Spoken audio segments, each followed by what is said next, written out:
Welcome to the Endocrine Matters podcast. This podcast episode is sponsored by Complete Medicine and Hey Healthy.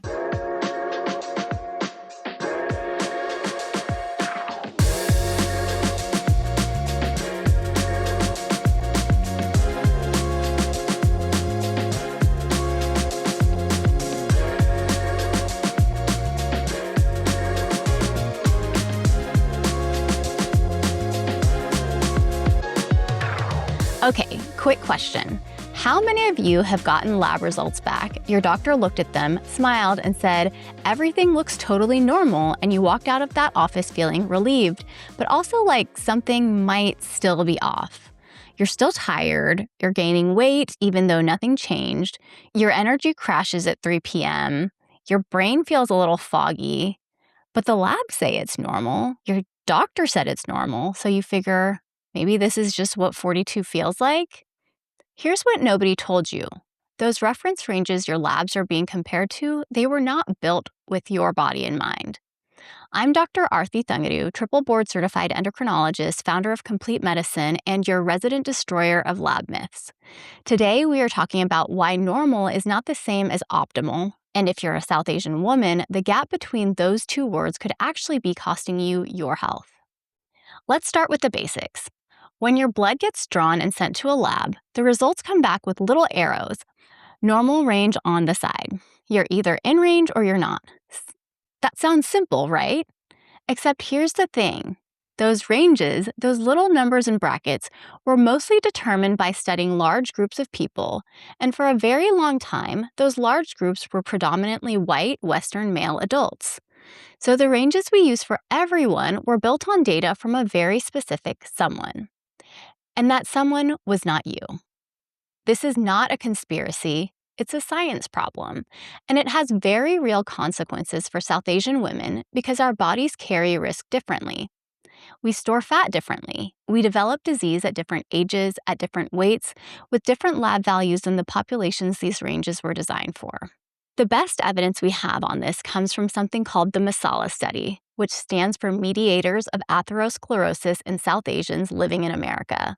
This isn't to be confused with the Spice Blend, but I do appreciate the good branding. MASALA is the first and largest long-term study of South Asian Americans and cardiovascular risk. It launched in 2010 with researchers from UCSF and Northwestern University, go Cats, over 1,100 South Asian participants, real data, published in major journals. This is the study that has fundamentally changed how we should be thinking about cardiometabolic risk in our community. What it found is both fascinating and a little alarming. South Asian women in this study had a type 2 diabetes prevalence of 22.4% compared to 5.6% in non-Hispanic white women. That's 4 times higher, at the same ages, at the same BMI, even after adjusting for other risk factors. 4 times higher, and we're out here being told our labs look fine. Now I need to talk about BMI, and before I do, I want to acknowledge that BMI is an imperfect, frustrating, and historically problematic number. It was literally invented in the 1800s by a Belgian mathematician who was trying to define the ideal Belgian man. Not your auntie, not your cousin, not your sister, and certainly not you. A Belgian man in 1832. But even with all its flaws, BMI is still what most labs and most doctors use. So we need to understand why it's especially problematic for South Asian women specifically. The standard cutoff says BMI over 25 is overweight, over 30 is obese. The World Health Organization, the American Diabetes Association, and the American Heart Association have all recommended lower cutoffs for Asian populations. Overweight at 23, obesity at above 27. Why? Because MASALA data shows that South Asians carry more visceral fat, more liver fat, and less lean muscle than white individuals at the exact same BMI. Our fat is sitting in different, more dangerous places, and even when the number on the scale looks totally fine. A 2025 pooled analysis of over 730,000 women across 15 cohort studies found that South and Southeast Asian women with BMI over 23 had substantially greater diabetes risk than other racial groups with the same BMI. Here's something I think about a lot as someone who grew up in this community and also who treats patients in this community every single day. We were not set up to build muscle. Think about it. How many South Asian girls growing up were actively encouraged to play sports? I wasn't. To run track, to join a team, to be outside exercising in shorts and a tank top without someone commenting on it? Instead, and tell me if this sounds familiar, exercise was often framed as unnecessary. Academic achievement was everything. Sports were a distraction. And if you were outside in anything remotely athletic, someone had something to say about your legs, about your skin getting dark, about what the neighbors might think. All of us have that memory, or every single memory, of being told that going outside would make their skin too dark, which could be its own episode on colorism and its health consequences. And then there were the aunties, you know the ones, the one at every family gathering who would assess your body composition more thoroughly than a DEXA scan and deliver the results with absolutely zero filter. You've put on weight. Beta, your face is looking round. Are you eating too much? Are you eating too little? And then in the same breath, they'd hand you a plate of biryani the size of your head. I know this is not just my family. This is a real pattern that research has documented. South Asian girls who grow up in households where appearance is heavily commented on, which is pretty much every South Asian household, particularly weight and skin, are less likely to engage in physical activity and more likely to develop unhealthy relationships with food. And when you layer that onto a population that is already at higher metabolic risk at lower body weights, we were never given a fair start. The result, clinically, is what we see in the Masala data. South Asian women develop more visceral fat, more metabolic dysfunction, and more cardiovascular disease earlier and at lower body weights than the populations our reference ranges were designed around. This is not weakness. This is a system that was never calibrated for us. So here are 5 numbers you need to know and question. Number 1, BMI. Your doctor is probably using the cutoff of 25 for overweight. Ask them to apply the Asian-specific cutoffs, 23 for overweight, 27 for obesity. This changes how your risk is interpreted. Number 2, waist circumference. The International Diabetes Federation recommends a waist circumference cutoff of 80 centimeters. That's about 31.5 inches for South Asian women. Compare that to the standard cutoff of 88 centimeters for non-Hispanic white women. Some guidelines go even lower, suggesting 74 centimeters for South Asians. That's a meaningful gap. A South Asian woman with a 32-inch waist may already be at the metabolic risk level that a white woman wouldn't reach until a 35-inch waist.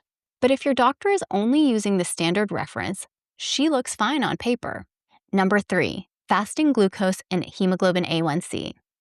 South Asians develop type 2 diabetes 5 to 10 years earlier than white Europeans at the same glucose values, with higher insulin resistance at baseline. Some experts have proposed lowering the prediabetes threshold for South Asians to trigger earlier intervention. So if your A1C is in that 5.7 to 6 range, ask your doctor, should we be treating this more aggressively given my South Asian background? Number 4, cholesterol. Here's a tricky one. South Asians often have LDL cholesterol that looks normal, but the particles themselves are smaller, denser, and more dangerous. The American Heart Association has specifically flagged that South Asians have 30% higher levels of a certain enzyme that drives more atherogenic lipid patterns, higher triglycerides, lower HDL, smaller LDL particles. The 2018 AHA-ACC cholesterol guidelines added South Asian ancestry as a specific risk-enhancing factor for statin consideration. Ask about your triglycerides and HDL, not just LDL. Number 5, cardiovascular risk score. The standard calculator doctors use to estimate your heart disease risk, these are called pooled cohort equations, were derived from studies of white and black adults. It has never been formally validated in South Asians. Some analyses suggest it actually underestimates risk in our population because we develop risk factors earlier when our absolute scores are still low.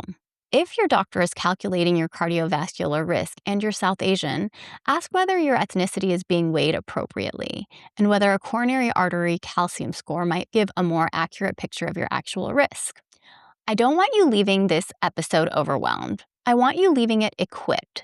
So here's exactly what to say at your next appointment. 1. I'm South Asian. Can we apply the Asian-specific BMI cutoffs of 23 for overweight and 27 for obesity when interpreting my weight? 2. Can you measure my waist circumference or use the South Asian threshold of 80 centimeters rather than the standard 88? 3. Given my background, should I be screened for diabetes earlier even if my BMI is under 25? The ADA recommends screening at BMI 23 or above for Asian adults with any additional risk factor. 4. If my hemoglobin A1C is 5.7 or above, should we be treating this more aggressively given that South Asians tend to progress faster? 5. Can we look at my full lipid panel, triglycerides, HDL, and ideally LDL particle size rather than LDL alone? Can we talk about ApoB and Lp(a)? 6. Is my South Asian ancestry being counted as a risk-enhancing factor for cardiovascular disease? Should we consider a coronary artery calcium score? Write these down, take them with you, and if your doctor looks at you blankly when you ask, that is the data. That is telling you something about whether this is the right provider for your specific body. I want to close with something I say to my patients all the time, and I mean it every single time. You are not a data point built for someone else's body. The lab ranges that have been quietly telling you everything is fine, those ranges were not designed for a South Asian woman in her 40s who is running a household, managing a career, raising kids, calling her mom back, and somehow also trying to figure out why she gained 10 pounds without changing a single thing. The fact that your normals fall in the normal range doesn't mean you're not at risk. It means the system hasn't caught up with the science, and until it does, you need a physician who understands the gap. That's what this series is for. We're going to go deep on South Asian women's health, not in a vague wellness way, but in a this is the actual data and here's what you actually do with it way, because you deserve that. Next episode, we're talking about perimenopause, cultural silence, and why your mother never explained what was happening to her body, and why that silence has health consequences for you right now. I'm Dr. Arti Thangudu. Follow me on Instagram at Dr. Arti Thangudu. Subscribe to this podcast wherever you're listening. And if this episode hit home, share it with one woman in your life who needed to hear it. Probably your whole group chat. I know you know who needs to hear it.